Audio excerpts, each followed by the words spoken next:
قل هذه سبيلي أدعو إلى الله على بصيرة أنا ومن اتبعني وسبحان الله وما أنا من المشركين. اعوذ باللہ من الشیطان الرجیم. بسم اللہ الرحمن الرحیم. کل کے درس میں عرض کیا تھا کہ اللہ رب العزت نے اماں جان حوا کو حضرت آدم علیہ السلام سے پیدا کیا، اور نبی پاک صلی اللہ علیہ وسلم کی ایک حدیث مبارکہ میں ہے کہ اللہ تعالیٰ نے حضرت آدم علیہ السلام کی ٹیڑھی پسلی سے عورت کو پیدا کیا ہے، اس لیے یہ ٹیڑھا پن کجی اس کے اندر باقی رہے گی. اس کو اگر تم سیدھا کرنے کی کوشش کرو گے تو توڑ بیٹھو گے، اس کو اپنے ہاتھ سے کھو دو گے.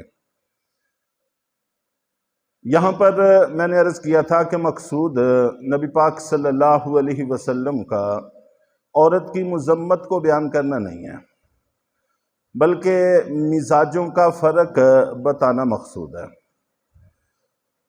جیسے ہمیں عورتوں کے اندر کجی نظر آتی ہے تو مرد حضرات جگہ جگہ خواتین کے شکایات کرتے نظر آتے ہیں، وہاں پر خواتین کو بھی مردوں میں کجی نظر آتی ہے. یہی وجہ ہے کہ وہ بھی ان کے جگہ جگہ شکوے شکایات کرتی نظر آتی ہیں. تو اللہ کے نبی صلی اللہ علیہ وسلم یہی بات بتانا چاہتے ہیں کہ یہ شکوے شکایات بند کیے جائیں. یہ در حقیقت مزاجوں کا فرق ہے جس کو مٹایا نہیں جا سکتا. نبی پاک صلی اللہ علیہ وسلم اور اماں جان عائشہ صدیقہ رضی اللہ تعالیٰ عنہ کا ایک واقعہ کل میں نے عرض کیا تھا. مرد اور خواتین ان کی تو ذمہ داریاں بھی الگ ہیں اور ان کے تقاضے بھی الگ ہیں، تو ان کے مزاجوں میں تو فرق ہے ہی، جبکہ مردوں کے مزاجوں میں بھی اللہ تعالیٰ نے بڑا فرق رکھا ہے جس کو مٹایا نہیں جا سکتا. چنانچہ ایسی مثالیں بے شمار ہیں ہمارے اپنے ماحول میں، گھروں میں، بازاروں میں ہمیں روزمرہ پیش آتی رہتی ہیں. لیکن اس امت کے سب سے عظیم دو انسان حضرت ابوبکر صدیق رضی اللہ تعالیٰ عنہ اور حضرت عمر فاروق رضی اللہ تعالیٰ عنہ کے دو تین واقعات عرض کر کے بات کو سمجھانے کی کوشش کرتے ہیں. ان دونوں حضرات میں ظاہر ہے کہ عظمت میں بھی کسی کو کوئی شبہ نہیں ہے. اس امت کے دونوں ہی سب سے عظیم انسان ہیں، اللہ کے نبی صلی اللہ علیہ وسلم کے ساتھ سوئے ہوئے ہیں، اور آپ نے ارشاد فرمایا کہ ہم قیامت میں ایسے اٹھیں گے کہ میرا دایاں ہاتھ حضرت ابوبکر صدیق رضی اللہ تعالیٰ عنہ کے کندھے پر اور بایاں ہاتھ حضرت عمر فاروق رضی اللہ تعالیٰ عنہ کے کندھے پر ہوگا. تو ان کے درمیان میں اختلاف ہو جاتا تھا. حضرت نبی پاک صلی اللہ علیہ وسلم کی حیات طیبہ میں بھی اختلاف ہو جاتا رہا ہے اور بعد میں بھی اختلاف ہو جاتا رہا ہے. چنانچہ نبی پاک صلی اللہ علیہ وسلم کی حیات طیبہ میں جو اختلاف ان کے درمیان ہوئے، ان میں سے ایک واقعہ یہ ہے کہ ایک دفعہ کہیں بیٹھے ہوئے حضرت ابوبکر صدیق رضی اللہ تعالیٰ عنہ نے حضرت عمر فاروق رضی اللہ تعالیٰ عنہ کو کوئی سخت بات کہہ دی، جو حضرت عمر فاروق رضی اللہ تعالیٰ عنہ کو ناگوار گزری. تو وہ وہاں سے ناراض ہو کر اٹھ کر گھر کی طرف چلے گئے. حضرت ابوبکر صدیق رضی اللہ تعالیٰ عنہ کو احساس ہوا کہ میں نے زیادتی کی ہے، چنانچہ مجھے چاہیے کہ میں ان کو منا لوں، معذرت کر لوں. تو وہ اٹھ کر منانے کے لیے ان کے پیچھے چلے، اور یہ گھر میں پہنچ کر ان کو پتہ بھی چل گیا کہ پیچھے حضرت ابوبکر آ رہے ہیں، پھر بھی گھر میں پہنچ کر گھر کا دروازہ بند کر لیا. تو حضرت ابوبکر صدیق رضی اللہ تعالیٰ نے محسوس کیا کہ معاملہ زیادہ ہی گڑبڑ ہے. چنانچہ اللہ کے نبی صلی اللہ علیہ وسلم سے جا کر درخواست کرنی چاہیے، وہ ان کو کہیں گے تو پھر یہ مجھے معاف کریں گے. چنانچہ حضرت ابوبکر صدیق رضی اللہ تعالیٰ نے واپس نبی پاک صلی اللہ علیہ وسلم کی مجلس میں چلے گئے. اندر جا کر بیٹھے ہی تھے تو حضرت عمر فاروق رضی اللہ تعالیٰ عنہ کو احساس ہوا کہ جب وہ میرے پیچھے آ رہے تھے تو مجھے گھر کا دروازہ بند نہیں کرنا چاہیے تھا، میری طرف سے زیادتی ہو گئی ہے۔ بس یہی وہ مزاج ہے جو اسلام ہمیں دینا چاہتا ہے کہ مزاجوں کے فرق کی وجہ سے آپس میں اختلاف ہو سکتا ہے، اونچ نیچ ہو سکتی ہے، آمنا سامنا ہو سکتا ہے، لیکن جیسے ہی احساس ہو کہ مجھ سے غلط ہو گیا ہے تو انسان کو پلٹنا چاہیے، فوراً اپنی غلطی کو تسلیم کر کے اس کے تدارک کی کوشش کرنی چاہیے۔ یہ شریعت ہمیں مزاج دینا چاہتی ہے، اور یہی نبی پاک صلی اللہ علیہ وسلم سمجھانا چاہتے ہیں کہ مزاجوں میں تو فرق ہے، لیکن سوائے اس کے کہ صبر کیا جائے، برداشت کیا جائے، تحمل کیا جائے، اس کے علاوہ اس کا کوئی اور چارہ کار نہیں ہے، راستہ نہیں ہے۔ چنانچہ اب صورتحال بالکل بدل گئی کہ حضرت عمر فاروق رضی اللہ تعالیٰ عنہ پیچھے پیچھے ہیں تاکہ جا کر حضرت ابو بکر سے معافی مانگ لیں، معذرت کر لیں کہ مجھ سے غلطی ہوئی ہے۔ ایسے ہی یہ دونوں حضرات نبی پاک صلی اللہ علیہ وسلم کی مجلس میں پہنچ گئے تو اللہ کے نبی صلی اللہ علیہ وسلم نے دور سے دیکھ کر فرمایا حضرت ابو بکر صدیق کو کہ آج یہ تمہارے ساتھی کسی سے جھگڑا کر کے آ رہے ہیں۔ تو مجلس میں پہنچے اور جا کر عرض کیا کہ اللہ کے نبی مجھ سے غلطی ہوئی ہے، آپ عمر فاروق کو کہیں کہ یہ مجھے معاف کر دیں۔ اتنے میں حضرت عمر فاروق پہنچ گئے اور انہوں نے عرض کیا کہ اللہ کے رسول زیادتی مجھ سے ہوئی ہے، مجھے دروازہ بند نہیں کرنا چاہیے تھا، آپ ان سے کہیں کہ یہ مجھے معاف کر دیں۔ تو اللہ کے نبی صلی اللہ علیہ وسلم نے اس موقع پر فرمایا کہ حضرت ابو بکر صدیق رضی اللہ تعالیٰ عنہ کی اپنی عظمت بھی بہت ہے، اسی کا تقاضا یہ ہے کہ ان کا خیال رکھا جائے، لیکن اگر اس کا پاس نہیں رکھ سکے کم سے کم میرے تعلق کو ہی خاطر میں رکھا کرو، میرے تعلق کی وجہ سے ہی ان سے درگزر کا کام معاملہ کیا کرو۔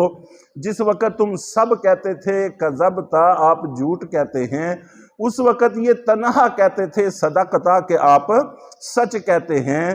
تو اس لیے حضرت ابو بکر صدیق رضی اللہ تعالیٰ عنہ کے معاملے میں حضرت عمر فاروق کو بھی آپ نے ڈانٹا اور سارے صحابہ کو بھی تنبیہ کی کہ ان کے معاملہ میں رعایت سے کام لیا کریں۔ نبی پاک صلی اللہ علیہ وسلم کی حیات طیبہ کے بعد ان حضرات کے درمیان جو سب سے پہلا اختلاف ہوا وہ لشکر اسامہ کے بارے میں تھا۔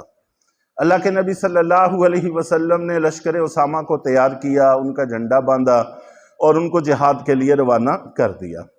تو مدینہ منورہ کے باہر انہوں نے پڑاؤ ڈالا، اتنے میں اللہ کے نبی صلی اللہ علیہ وسلم دنیا میں رخصت ہو گئے۔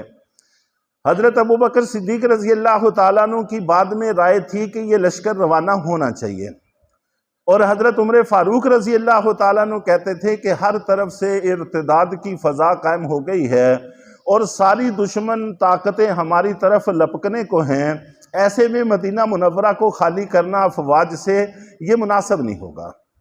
لیکن حضرت ابو بکر صدیق رضی اللہ تعالیٰ عنہ کہتے تھے کہ جس جھنڈے کو اللہ کے نبی نے اپنے ہاتھوں سے باندھا، ابو بکر کی کیا مجال ہے کہ اس کو کھول دے۔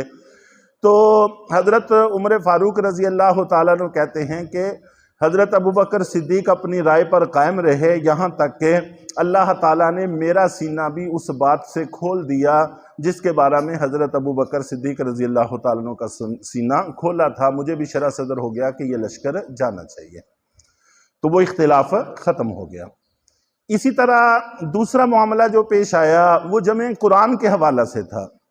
جس وقت مسیلمہ کذاب کے خلاف جنگ ہوئی، بہت سارے قرہ صحابہ کرام شہید ہوئے، تو اس وقت حضرت عمر فاروق رضی اللہ تعالیٰ عنہ کی رائے یہ تھی کہ قرآن پاک کا ایک نسخہ سرکاری سطح پر جمع کر لیا جائے، جبکہ دوسری طرف حضرت ابو بکر صدیق رضی اللہ تعالیٰ عنہ کی رائے یہ تھی کہ جو کام اللہ کے نبی صلی اللہ علیہ وسلم نے نہیں کیا میں وہ نہیں کر سکتا۔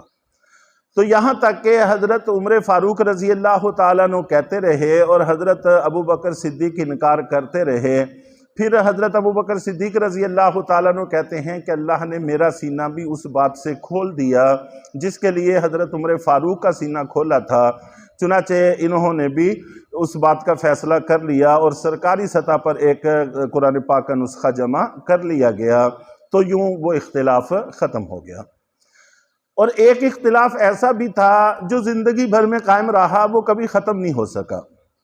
حضرت ابو بکر صدیق رضی اللہ تعالیٰ عنہ کی رائے یہ تھی کہ بیت المال کا جو مال ہے، وظائف ہیں، یہ مساوی سطح پر تقسیم ہونے چاہیے۔ وہ مساوات کے قائل تھے، جس کی جتنی ضرورت ہے وہ اس کو اتنا دیا جائے۔ ایک عام آدمی ہے، مزدور ہے، اس کے بچے زیادہ ہیں، اس کی ضرورت زیادہ ہے تو اس کو 1000 دے دیا جائے۔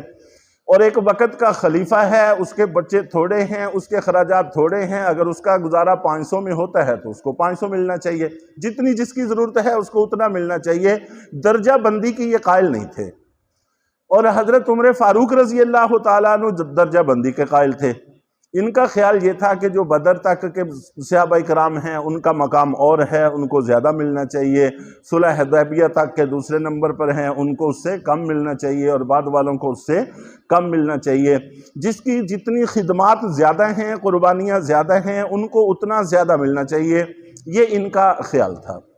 چنانچہ یہ اختلاف ان کا ختم نہ ہو سکا جب تک حضرت ابوبکر صدیق رضی اللہ تعالیٰ عنہ کی خلافت رہی، وہ اپنی رائے پر عمل کرتے رہے، اور جس وقت حضرت عمر فاروق رضی اللہ تعالیٰ عنہ کا دور آیا انہوں نے نظام بدل کے اپنی رائے پر عمل کر لیا۔ تو یہاں پر ان سارے واقعات کو بیان کرنے سے مقصود یہ ہے کہ آپس میں مزاجوں کے فرق کے باوجود، رائے کے اختلاف کے باوجود، محبت سے، پیار سے جیا جا سکتا ہے۔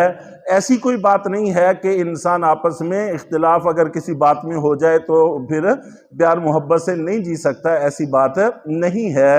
اور یہی بات نبی پاک صلی اللہ علیہ وسلم سمجھانا چاہتے ہیں کہ یہ جو مزاجوں کا فرق ہے، جیسے ہم ظاہر کے فرق کو نہیں مٹا سکتے تو باطن کے فرق کو بھی نہیں مٹا سکتے، یہ ممکن نہیں ہے۔ اب سوائے اس کے کہ صبر سے، تحمل سے، برداشت سے ایک دوسرے کے ساتھ گزارا کیا جائے اور محبت سے جینے کی کوشش کی جائے، اور کوئی راستہ نہیں ہے۔ اللہ تعالی ہم سب کو عمل کی توفیق عطا فرمائے۔